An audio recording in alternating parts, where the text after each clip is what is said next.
and thank you for watching. Welcome to Waterford United with Pete Davis, candidate for Waterford First Selectman, and Glenn Patterson, candidate for the Waterford Board of Selectmen. I'm glad you're here to see we've changed the show a little bit today because of events, really. We want to discuss those, but we may do that time to time. There's so many issues to discuss. We're going to each week take advantage of that. But Pete, I've been watching, I guess I'd say almost with sadness, the deterioration of the town's roadway system, because I know how hard over many, many, many years the townspeople have worked and supported the maintenance of our town infrastructure, and I'm amazed by how much they've deteriorated. So I was wondering if you could help us get some idea of how we make it out of this ditch that we got driven into. I'd say we got driven into because... No pun intended. Right, yeah. First thing I want to do, Paul, before we jump into the topic today is the three of us attended Murray Pendleton's retirement dinner last Friday night. Mm-hmm. And I have to say, it was really a well-run program. It was nice. Obviously, the chief deserved all the accolades he got that night. And personally, we just want to thank him for his years of service to the town. And the people that put that together, they did a great job. It was really a nice event. I couldn't agree more. It was a great night, and it was great for Murray Pendleton, and it was great for the transition staff too, because I think it showed how professional of a force that the Waterford Police Department has become. Yeah, top notch. Absolutely top notch. Yeah. So now, how do we get out of this ditch? Okay, a lot of layers to this topic. Yeah. But we've talked about it a little bit with the capital planning program last week, and really this dovetails nicely, and it's a continuation of the discussion we started. And again, as you've said, Paul, because of a timely event of this road report being given to the Board of Finance a couple of weeks ago. Maybe just to set the table for the discussion a little bit. During the budget deliberations with the Public Works Director, the Board of Finance actually asked about the condition of the roads. And as we all know, the roads didn't deteriorate just over this winter, but it became topical because we did have a difficult winter. And the roads obviously were taking a further beating. The Public Works Director used terms like desperate, need of repair, we're behind in road maintenance, et cetera. Some of those were reported in a newspaper story. So correct, last week. Yeah. So to the Board of Finance's credit, they asked the Public Works Director to come back with a report on the condition of the roads further along in the budget, after the budget process was over. So that did occur a couple of weeks ago. Glenn's going to go into detail on that report, or some detail on it. But to your question, Paul, the issue is we had a road program in place some years ago. As the town started to move towards school construction, they deviated from that road maintenance program. Our position is, quite honestly, that they didn't have to deviate from it completely. We recognize the fact that there was concerns about people's taxes increasing or spiking because of other capital projects. But the fact of the matter is the way you get out of these problems or avoid having them is you stick to those plans. It's very well thought out. There was bipartisan support for that road maintenance program, so it wasn't something that was thrown on the table haphazardly. There were long discussions about it, and again, the RTM and the Board of Finance went along with it. I think we have to get back to it. VHB, who's the engineering consultant that filed this update on the road conditions, actually recommends that we formulate a road maintenance program. The fact of the matter is we had one. We had one. It's still in place, and we've just deviated from it, and we need to get back to that. So that's the short answer. Again, there's a lot of different layers to this, but yeah. Pete, when I was first selectman, we did adhere to the plan, and there were other demands always, but we knew that the basics are the basics, and you can't let that go. I was concerned because we were a little behind on the plan, but we weren't far behind, and we were taking care of the roads year by year. So in these years of the current administration, my distress has been raising every year because I've seen that occurring.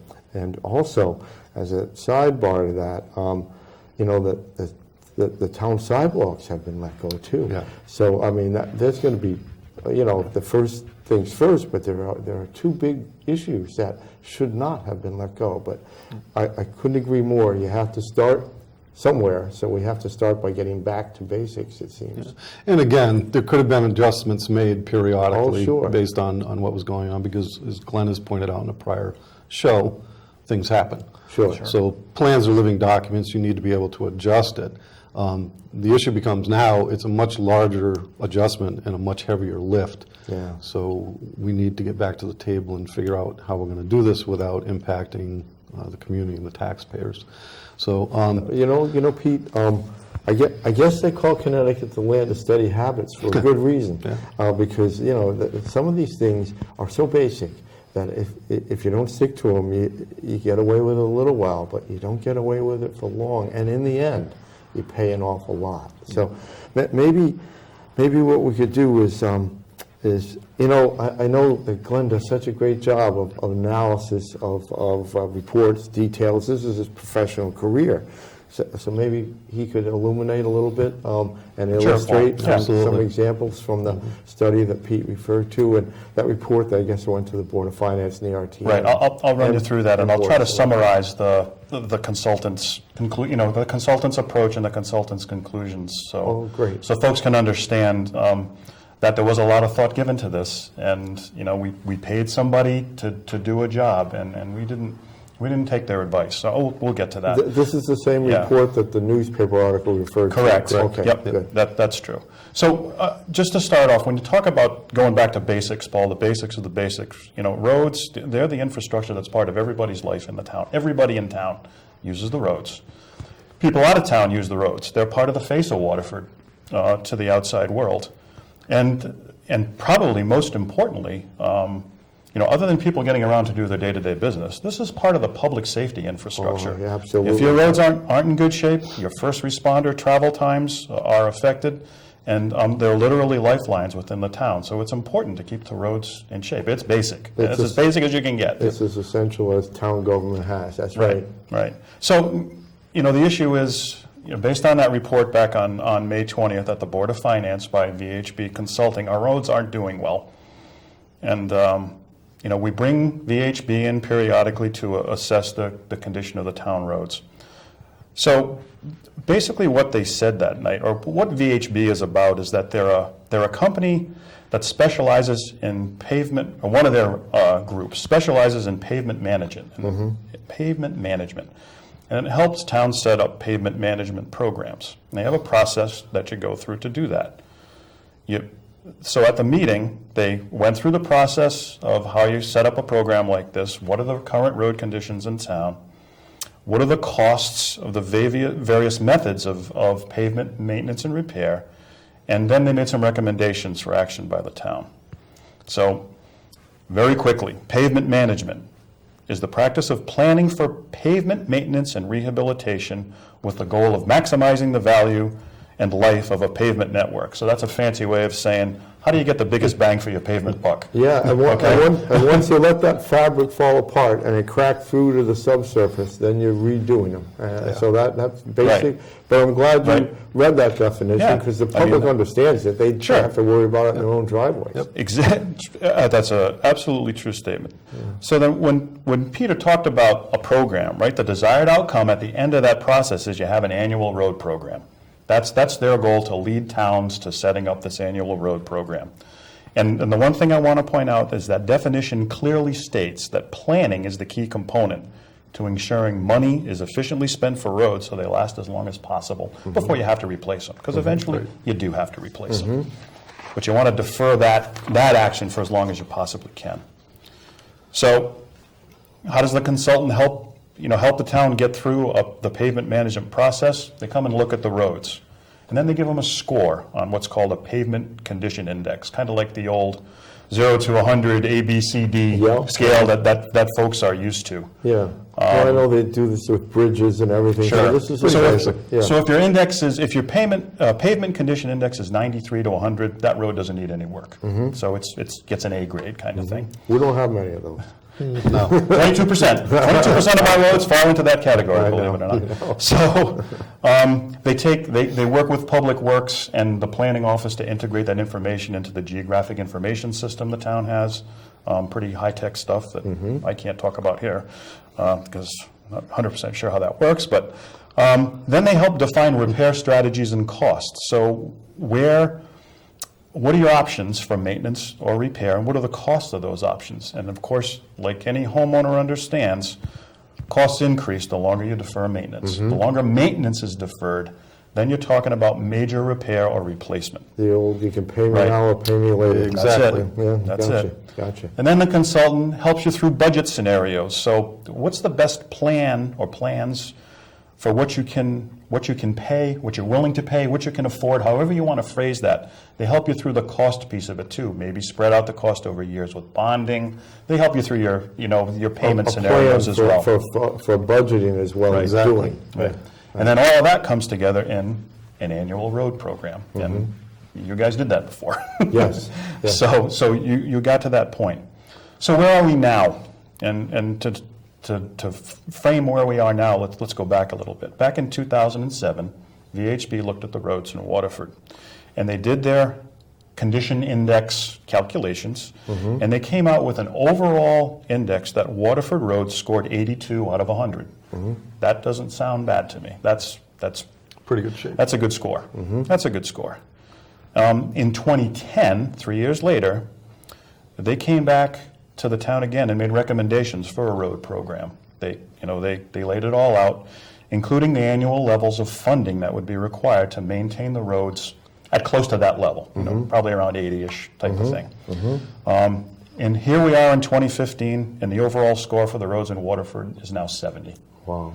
Okay, so we've taken a dip. So That 2007 report does make me feel good, because I felt when I left Yes. office that we left them in good shape. I mean, I knew we had. Yes. But but you can see that's just a few years of deterioration. right, it's that number of years of non-attention, and in the consultant's words, and this is a quote from the consultant from the report, says that average conditions have been gradually deteriorating at current funding levels. And that's key. So we'll say now, so what happened? So, well, in 2010, we got the framework for a road program. The town paid VHB to provide one. It's not cheap. Right. And we chose not to follow that framework, which led to this gradual deterioration. And at the Board of Finance meeting back on May 20th, Board of Finance member Cheryl Larder directly asked the consultant his opinion as to whether he felt town officials had listened to VHB 5 years ago when the firm last presented to the board. And the consultant's answer was, and this is a quote, this was also in the day, the report that came out a couple of weeks ago, "I don't believe that the town has quite been investing the amount that we kind of suggested would be needed," which is, a very calm, nice way to say, nah, they really didn't pay attention. Didn't follow it, right. So- I'm glad she asked that question, Yeah. because I do think that helped bring to a head the real point that it Sure. was not followed. To that point, I think there were a lot of other people in that room that evening that wanted to ask that question. Yes. Thank you, Cheryl, for asking Yeah, that question, absolutely. because that's Yeah. what was on everybody's Yeah. mind. No, absolutely, I agree, Pete. So we'll, to bring this, kind of bring this piece to a conclusion here, it's disheartening that the town officials paid the consultant for the information and chose to ignore the recommendation. And the current conditions of the roads is a direct result of having a plan preferred to you and then not following it. So what are the going forward consequences of not investing? And I think the consultant at the meeting gave some numbers that are pretty eye-popping. We bought and paid for the plan. We didn't follow it. So now it's going to cost the town more money to improve road conditions to previous levels, or even to maintain the lower level that we have now. Yeah. Since the gradual deterioration, obviously, it results in more roads falling into categories where they need the more expensive work. So the years of missed opportunities to go get on top of this are coming home to roost. So just some quick numbers. So according to the consultant now, in Waterford, over 25% of the roads, that's 31 miles, we have 120 miles, Yep. give or take, of road in Waterford. 31 miles of road now require action beyond normal maintenance. Yes. Okay? So the expensive stuff. Right, essentially reconstruction of many of those. Yeah, I have the breakdown on that as well. Okay, And then, okay, and then one other, if you look at the money side of that, 15% of the roads would need 56%, would equate to 56% of the costs of bringing roads back up to speed. So, I mean, we have a good percentage of roads that are going to cost us a ton of money. And to go off everyone and who repair. drives or walks around can see that this Sure. is the case. Yeah, yeah. But those percentages are Right. very profound. So, and just to get an idea of how much more maintenance, reconstruction or restoration costs more than normal maintenance. So, if we have 25% of the roads that require beyond normal maintenance, 12% require what's called structural improvement, which is what people would see as the overlay or the milling in the overlay when they come put the grooves in the road Right. and repair it. So that's 8 times more expensive than doing your normal maintenance. It's about, would cost you $1 or so in normal maintenance per square yard, cost you $8 to do the structural improvement. And that's about 12%? 12% of the roads. Right, okay. 13% more of the roads require restoration, which is reclaiming the pavement and overlaying, which is 22 times more expensive Right. than normal maintenance. And then 2% of the roads require total reconstruction. You tear everything up, you go down to the underlayment of the road, Right. Base. the base of the road, and that's 75 times more expensive than normal maintenance. Well, that's pretty So those- dramatic. Yeah, those are some dramatic numbers, yeah. Of what happens when Yeah. you let it go. And Yeah. and you can see it going, and if you don't work at it, it's a serious problem. One of the consequences of that is, as you have increased costs because you're actually reconstructing roads or reclaiming roads, there are a couple of roads in the town that are basically in a condition we have no choice. Right. So as you're allocating that additional money, that additional cost to take care of those roads, which is limited mileage, quite honestly, compared to the number of miles we have in town, the other end is going to suffer. Yeah, the because you're balance not of going to funds have is- the money. is So it's kind of a distorted. catch-22 situation. is. So another issue of not sticking to that plan is you have increased costs Sure.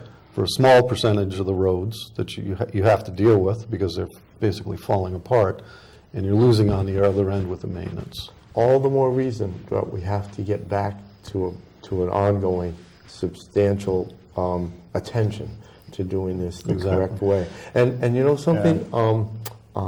When you were talking about the public safety aspect, of course, that's key. And you hear firefighters and first responders, police officers, ambulance drivers, they all will tell you that, and they're right. Also, public works maintenance is really impacted by that. It is. Just on snow removal or treatment, and those people have to struggle additionally with a terrible task to begin with when the roads are not, supporting the work that they have to do. Right, and I think that's a good point. And Glenn's got some other numbers, I know, written down. Yeah, here no, to share with okay. you, I but- was just acting in amazement. No, it's a really good. good point. And again, these conversations aren't scripted, so as things come up, we need to talk about them, at least briefly. We need to be very clear. Public Works is responsible for the maintenance of the roads. That responsibility rests with them. The issue they have is that if we don't provide them with the level of funding they need to do basic maintenance even, that's not their fault. Absolutely So we're not. absolutely not sitting here pointing the finger Oh, no. at Public Works. What we're saying is that deviating from that road maintenance program has created a situation where Public Works can't do their job. Yeah, I couldn't agree more, Pete. Pete, I've been in the front office in Waterford Town Hall, so my finger goes one place. It goes to the current administration, because this is something that you have to sound the alarm about year after year.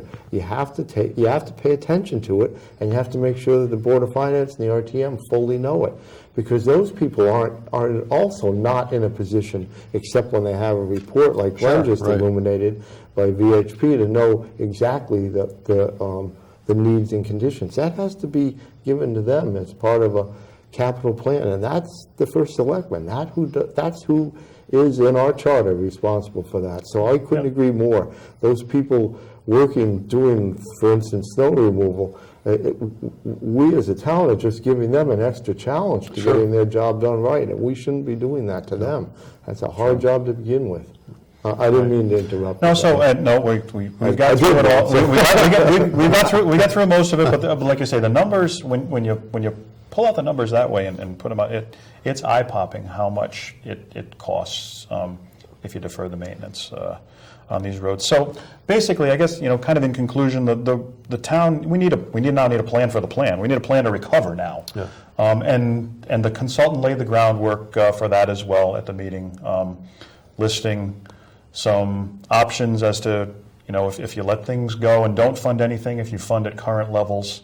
And that's a chart that we hope to get up on our website so folks can look at that, and they'll get an idea of the cost of what it will take to either maintain the roads the way they are now, or kind of try to get them back closer to where they were 8 years ago. That would be a useful chart. I mean, even Glenn, what you said with that 78-to-1 change of complete reconstruction as opposed to maintenance. I mean, that's astonishing, really, astonishing. So, and time is of the essence. I mean, we'll need to begin funding and executing this plan as soon as possible, or the number of roads and the rate at which they deteriorate just keeps snowballing.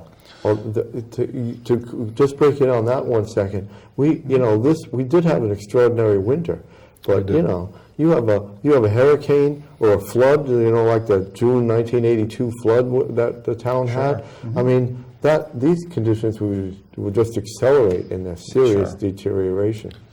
So, and I guess the final thought would be, the current administration missed opportunities over the course of years to jump in on this and begin recovering from the school construction, financing considerations and to get back on track. And we can't afford to miss any more opportunities. We need to do better, and we can do better. And we'll do our best to get this information up on the Davis-Patterson website so folks can look at there's some pictures in the consultant's report, examples of this is what a road that needs maintenance looks like. This is what a road that needs structural renovation looks like. So there's some interesting information in there, and we'll do our best to get that up for the people. That's perfect. Pete, with Glenn's kind of excellent illustration of what's in that report, because I feel like I read the report listening to you, really, and that was great. I know that we can't do everything at once. We've talked about that before, but we do have to reset a plan, and I know we've had the school responsibility, but we've done that. So how do we go forward? How do we reset a plan for capital improvement that we need? It's interesting because these capital discussions have come up during the Board of Finance and the RTM budget meetings, and Glenn and I have been sitting there. What we've constantly heard is, we had to back off on a lot of this. We had to defer a lot of it because we were building the schools. The fact of the matter is that the schools were approved, the capital plans and the funds were programmed 10 years ago. Yes, right. Well over 10 years ago. When I was still in office, that's what we were doing. So that work was done. Right. In conjunction with that, we also implemented the road maintenance program and the vehicle replacement schedule, which were two significant other capital planning items. Plans were in place. So everybody knew what to expect because they could pick up a plan and look at it, and they knew what the funding stream was going to be, what the responsibilities for bonding, long-term bonding were going to be. It helped the Board of Finance and the RTM deal with issues such as setting a mill rate or doing an analysis on, what's a 2% increase, what's the impact of 4% increase. Right. George Key and George Peros did a lot of really good work. They did. If you go back through the record. And they understood, Pete, that you needed to have a plan, for instance, for vehicle replacement and other capital needs, because the world doesn't stop just No. because you've decided to Exactly refurbish that. your Exactly rebuild your that. schools. Yeah. Glenn and I, you've heard us say this before, we spent a lot of time going back through the record. So I quickly pulled up the capital plans from our public works budgets from 2013 and 2014. Uh-huh. The consultant is recommending about a $2.4 million funding level just to get back to where we need to be on the roads. Now, it's very important for people to understand. We're not sitting here saying that, you know, all of a sudden we're going to throw, because over 10 years, that's $20 million. Right. We're not anticipating throwing $20 million at roads and just saying, okay, now we're doing roads, we can't do anything else. Right, because there are other needs all the time. There are other interests, there are other obligations, there are other capital projects that we need to figure out. Correct. Again, that's a planning process. But as I went back through these, you know, the past 2 years and the budgets for public works, you know, the funding in place was about half of what it should have been. And again, the consultant had made these recommendations through this period of time, and the record indicates that exactly what the consultant's saying is basically, yeah, we kind of looked the other way and didn't take the recommendations.